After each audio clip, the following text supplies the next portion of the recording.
ang uwan!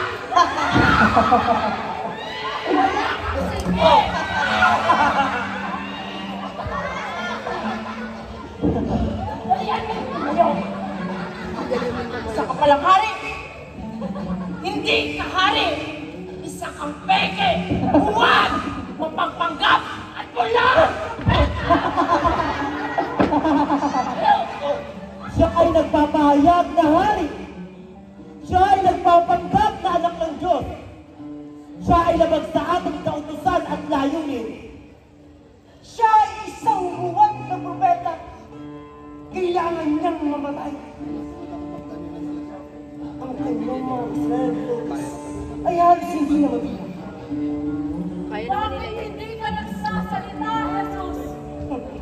Kung ikaw nga, hari, bakit hindi mo kami gawin yung mga kaibigan mo?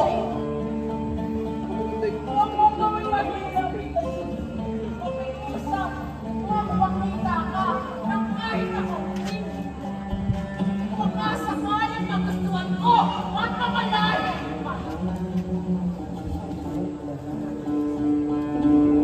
Magsalita ka, Jesus! Magsalita ka!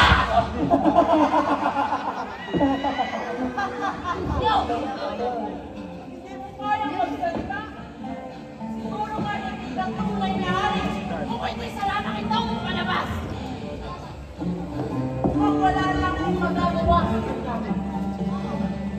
siguro nararapat lamang na ibalik siya. Siya ay walang silbi, walang kahit na anong mababalagan, wala siyang kapangyarihan. Anas, mga Escriba at Pariseo, sundan ninyo ako at ibabalik natin siya. Pilato, kawal, magdala ka ng kulang ng palaban. Maganda sa likod lang.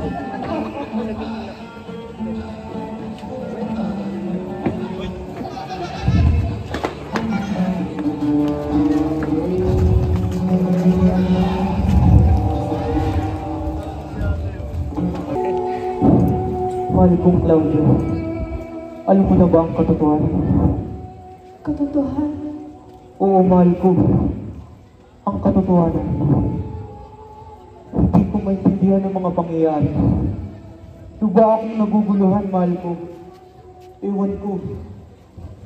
Hindi ko lubos sa maintindihan ang katotohanan. Tanging ikaw lang, mahal kong Pilato, ang makakapagsabi at makakasagot sa lahat ng tanong na bumabagabag sa iyong isip.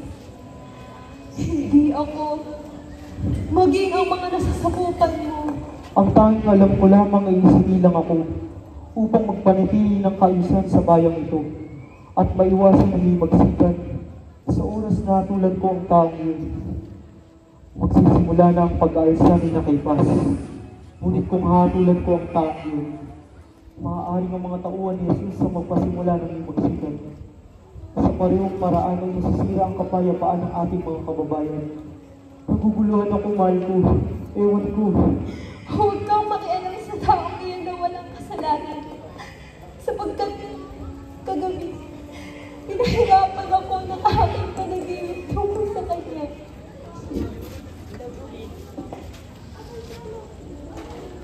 Mahal kong Gobernador Pilato, kay tagal natin hindi nagkita. Mukhang marami tayong mapag-usapan tungkol kay Jesus ng Nazaret. Pinahirapan ako ng Jesus na yan. Wala siyang pinakitang kababalagan at kahit na anong himala. Pero sa kanilang kwenta, nakatitiyak ako na ang Jesus na yan ay bayad. Upang ang ating alitan ay tuluyan ng maglaho. Marahil may mga bagay na hindi ko kayang gawin. Ngunit sa pagkakataong ito, tila pareho tayo ng dayon. Ganun, Pilato. May nais lamang akong ibalik sa iyo. Ibalik. Dalhin niyo siya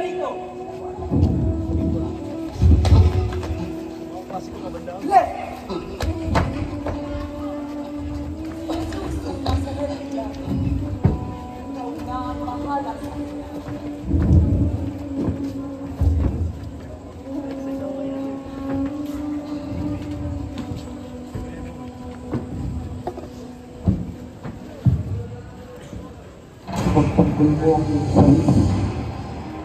Inuulit ko, ikaw ba ang hari ng mga Diyog? Ikaw na ang nagsasabi. Hindi mo ba narinig ang marami nilang paratang laban sa iyo? Bakit hindi mo ipagtanggol ang iyong sarili? May kapangyarihan ang papatay ka o palayain ka, kaya't magsalita ka. Ipagtanggol mo ang iyong sarili. Hindi ka magkakaroon ng kapangyarihan laban sa akin. Maliban na lamang kung ito ibigay sa iyo mula sa itaas.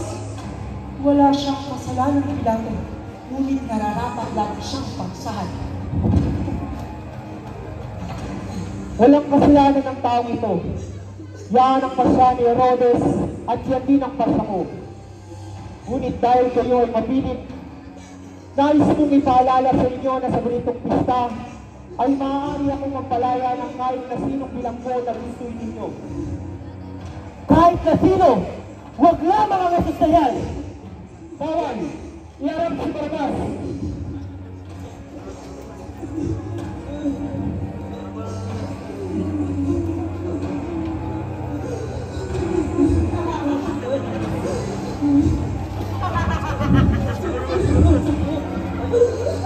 Barabas, palayain. Sino? Sino ang ibigin niyang palayain ko? Si Barabas, na sumira ng kapayapaan dito sa dating bayan at isang magmanakaw. O si Jesus, na tinatawag ninyong Kristo.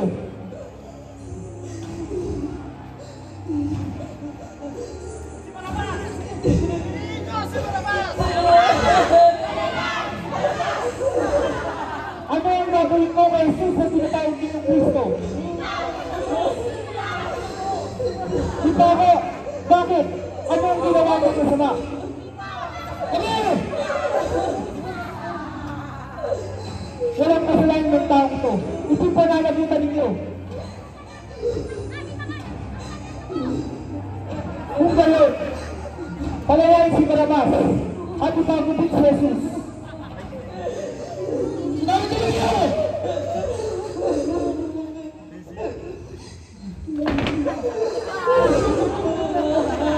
Napakagandang palabas, Pilato.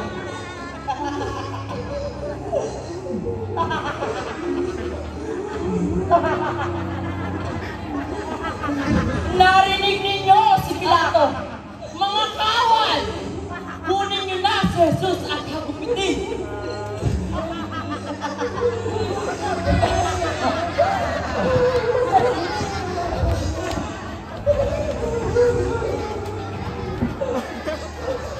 Di ba naman pala? Walang pala, di ba naman naman?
Isa kang hari!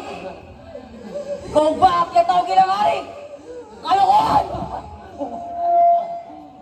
Aba, Jesus! Napakaganda naman ng iyong ulo ng tinig. Tila ba? bagay na bagay sa balaban na ito.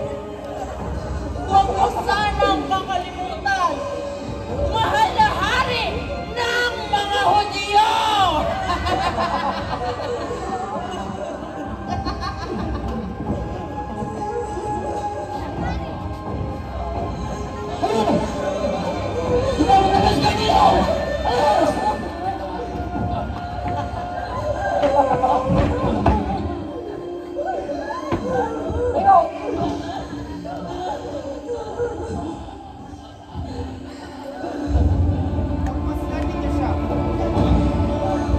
Walang kahit na anong kasalanan. Iniharap ko siya sa inyo upang ipakita na walang dahilan para tulad siya. Pagpasdan niyo siya. Ano ang nais ninyong gawin ko sa kanya? Ipako sa krus! Ipako sa krus! Ipako! Kung nais siyang ipako sa krus, wala akong pananagutan sa dugo ng tao yan. May batas kami! Ang ayon dito, kailangan lamang siyang mamatay! Sapagkat ayon sa kanya, siya lang ang anak ng Diyos! Ano ang gagawin ko sa inyong hari? Wala kaming ibang hari, kundi ang emperador! Kung gayon, ako si Poncio Pilato, presidente at kumplito na sakot ng Imperyo Romano. Ang ating ko at sentensya ay ayon sa kanyang pagkakasala. Sa kanya ipapasa ng krus ng kamatayan. At kung dumating man sa lupain ng Golgota, ipapit pa rin pa sa gitna ng dalawang pagkakasala. Kunin na rin isa. Wala akong pananagutan sa dugo ng taong yan.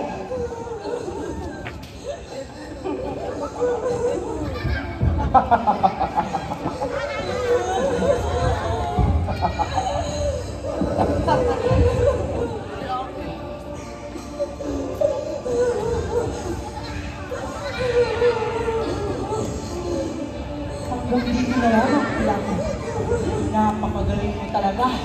Kahit kailan.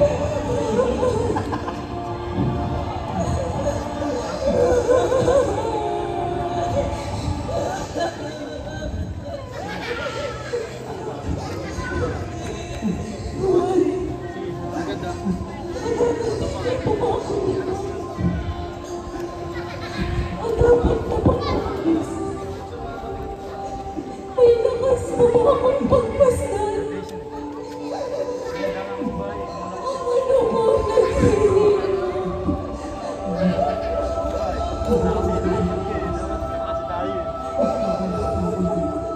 Baka namin daw ang sasakit. Hindi ako ang sasakit sa pagkakas. Sa buhay.